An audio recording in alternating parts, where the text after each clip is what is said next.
Kuminsan yung free will natin, ginagamit natin kahit labag sa utos ng Diyos.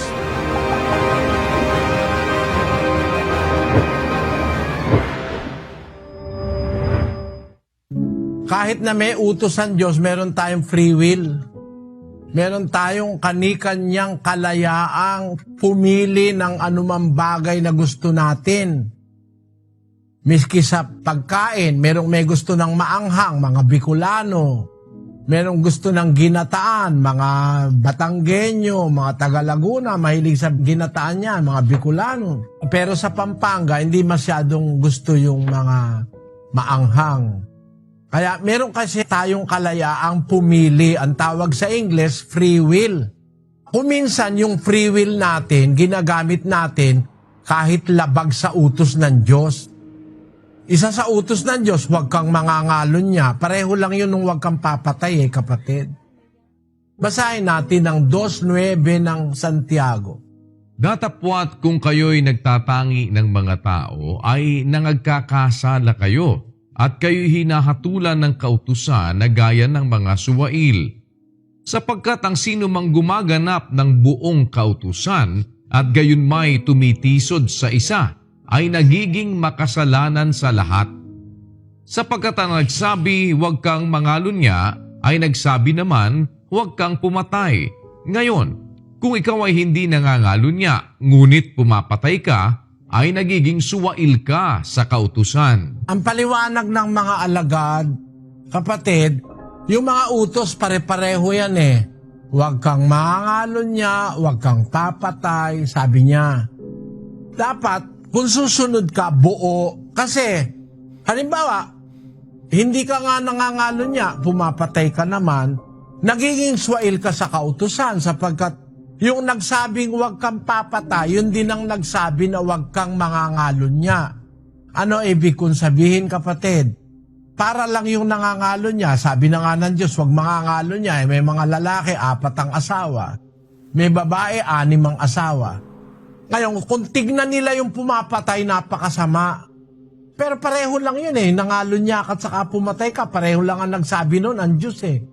Pag hindi mo sinunod yung isa, swail ka pa rin. Eh akala nung iba, pag nangalunya lang sila, okay lang. Ang masama, pumatay. Eh magkagrado yun sa Diyos eh. Ang sinabi sa'yo, huwag kang papatay. Eh, hindi ka nga pumapatay, nangangalunya ka naman. Pareho lang kayo nung pumapatay. Ganun lang yun. Huwag kang magnanakaw. Hindi ka nga nangangalunya, hindi ka nga pumapatay, nagnanakaw ka naman. Pareho lang kayo. Lumalabag kayo sa kautusan. Kaya, alam mo kapatid, nangyayari lahat yan kasi ayaw natin sumunod sa Diyos. Kung ano yung gusto ng sarili ng tao, yun ang ginagawa niya. Na huwag kang magnanakaw, nagnanakaw siya. Maraming nakawan. Eh yung mga magnanakaw na yan, parang mamamatay tao rin yan. Pareho lang na utos ng Diyos yung nilalabag nila eh. Eh ba't nangyayari yan? Kasi meron tayong free will eh. May free will ang tao. Kuminsan yung ating free will, yung ating kalayaan, ginagamit natin sa bagay na mali. Kahit labag sa utos ng Diyos, ginagamit ng tao yung kanyang kalayaan. Kaya masasabi ko, ang pagpatay ngayon, isa yan na pahayag ng Biblia na nandyan si Satanas. Kasi si Satanas ang mamamatay tao.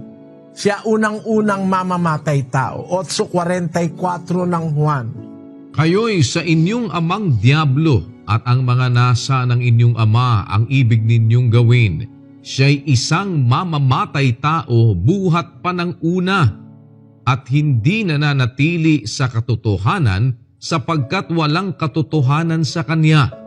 Pagka nagsasalita siya ng kasinungalingan, ay nagsasalita siya ng saganang kanya, sapagkat siya'y isang sinungaling at ama nito. Ang pangunahing mamamatay tao si Satanas. Kaya lahat ng mamamatay tao ay kay Satanas. Ngayon, sana huwag tayong magpapaligaw, mag-isip tayo, huwag tayo basta humatol. At kung nakakakita tayo ngayon ng maraming patayan, iya'y hula sa Biblia, mga kababayan, na ang mga tao magiging walang takot sa Diyos. Dahil nga kawalang aral, walang naririnig na katwiran, wala nang takot sa Diyos.